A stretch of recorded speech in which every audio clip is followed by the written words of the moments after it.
Les animaux peuvent-ils jouer un rôle dans l'éducation des jeunes? Si oui, comment? C'est ce que nous allons voir dans ce deuxième volet de la série sur la relation enfant-animal. Quand les animaux jouent les professeurs, c'est parti. Cette série se déroule en 3 étapes, vous êtes ici à la deuxième. Dans la précédente vidéo, vous avez découvert comment la science analyse la relation enfant-animal sur le plan de la santé mentale.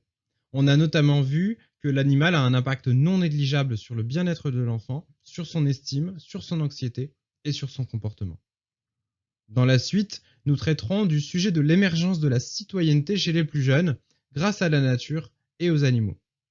Et aujourd'hui, nous allons nous concentrer sur l'aspect éducatif. Si vous êtes de ces parents qui ont décidé d'adopter un animal en partie pour aider à l'éducation de votre enfant, sachez que vous aviez vu juste. En effet, nos compagnons peuvent paraître comme de parfaits professeurs dans beaucoup de situations. Mais paraître signifie-t-il réalité? Je vous propose d'y regarder de plus près. L'enfant, acteur de la vie de son compagnon. En possédant un animal, un enfant est obligé de s'en occuper. Au départ, il peut voir l'animal comme un jouet ou comme une peluche qu'on va câliner. Mais le jour où l'animal arrive à la maison, l'enfant prend conscience que son compagnon a besoin d'attention. Le jeune gardien est alors très vite responsabilisé et beaucoup de parents apprennent à leurs enfants comment s'occuper du nouveau venu. Le but étant de rendre son fils ou sa fille véritable acteur de la vie de son compagnon. Ceci est une très bonne méthode pour éduquer son enfant. Il prend du plaisir avec son animal, joue avec, le caresse, se confie à lui, mais à condition qu'il lui donne du temps. En fonction de l'âge de l'enfant et de la race de l'animal adopté, les responsabilités ne sont pas les mêmes, mais permettent de faire prendre conscience à l'enfant qu'un être vivant n'est pas un jouet. En le responsabilisant, on renforce peu à peu son indépendance et donc son autonomie. Dans une ancienne interview, nous avions contacté un instituteur en CM1 et en CM2 qui possédait depuis plusieurs années des animaux dans ses classes, donc des rongeurs et des poissons. Ceci permettait de lier l'animal à l'éducation des jeunes faite classiquement à l'école. Je vous cite une partie de son témoignage. Dans ma classe, il y a une responsabilité pour être soigneur. Donner de la nourriture, aider au nettoyage. On change toutes les semaines pour que chaque élève y participe. Alors de cette manière, les élèves, même ceux qui ne possèdent pas d'animaux à la maison, ont chacun leur tour la responsabilité d'un animal vivant sous le contrôle de l'instituteur. Il complète d'ailleurs: je suis sûr que la présence d'animaux dans la classe apporterait du bien-être et des responsabilités aux élèves, surtout aux élèves de la ville qui observent peu le vivant. Ça, on y reviendra après. Un autre témoignage très intéressant que nous avions recueilli, c'est celui d'Élodie Azevedo, monitrice d'équitation adaptée, qui en 2017 nous avait ouvert les portes de son activité au centre équestre La Montagne de Cormeilles en Parisie. Pour moi, le simple fait de confier un poney à un enfant lui donne des responsabilités très fortes. Il devra s'en occuper avant de monter dessus pour son cours d'équitation et après le cours. C'est alors un groupe d'enfants qui se forme et chacun est responsable de son propre poney pour un moment. Il va donc avoir vite l'impression d'être le seul à gérer sa monture. Autre aspect intéressant, c'est la qualité et la rapidité d'apprentissage en présence d'animaux comparativement à des enfants qui ne sont pas au contact quotidien des animaux. Replongeons-nous un tout petit peu dans l'étude publiée dans le International Journal of Environmental Research and Public Health que j'avais présentée et décryptée précédemment. Alors selon cette étude, l'animal de compagnie est pour beaucoup d'enfants un réel élément motivateur dans l'apprentissage et dans le développement.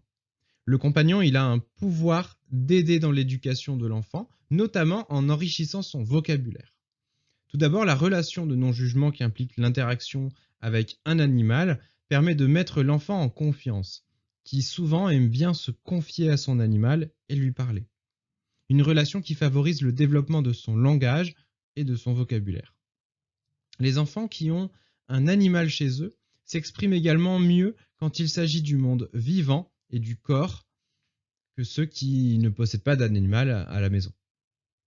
En effet, pour l'enfant, il paraît plus simple d'apprendre et de retenir quand il s'agit d'un sujet dans lequel il est émotionnellement investi.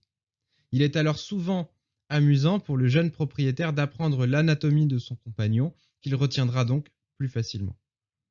Chez les jeunes adultes également, les études convergent sur un meilleur développement cognitif et social s'ils sont entourés d'animaux.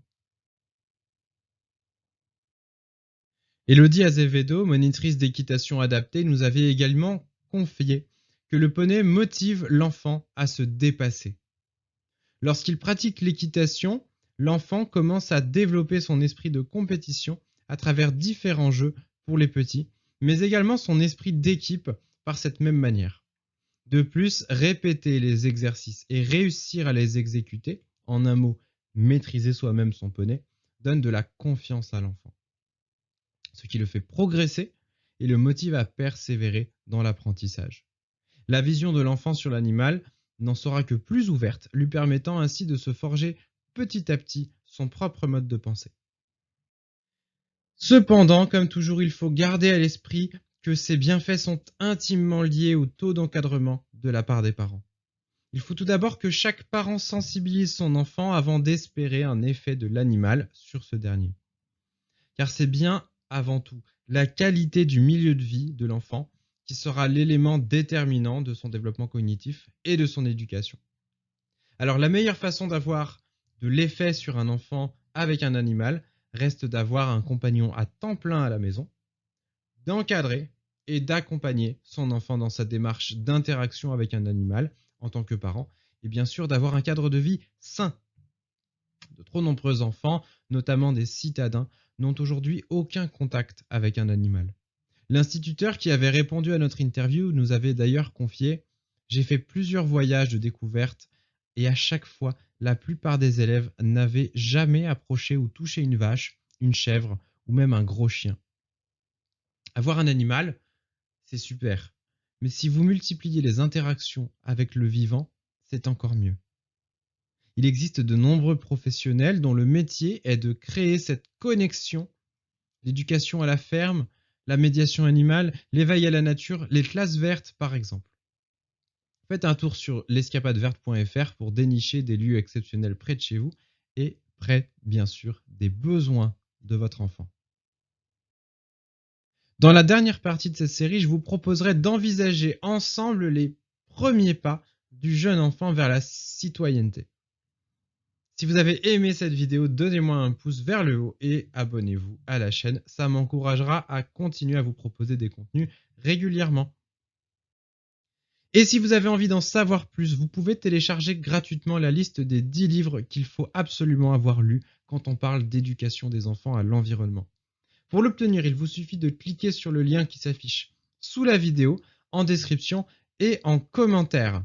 Je vous retrouve très bientôt. C'était Tristan Ferré pour les entrepreneurs animaliers, la chaîne de celles et ceux qui sont passionnés par la nature, l'animal et l'humain. Portez-vous bien.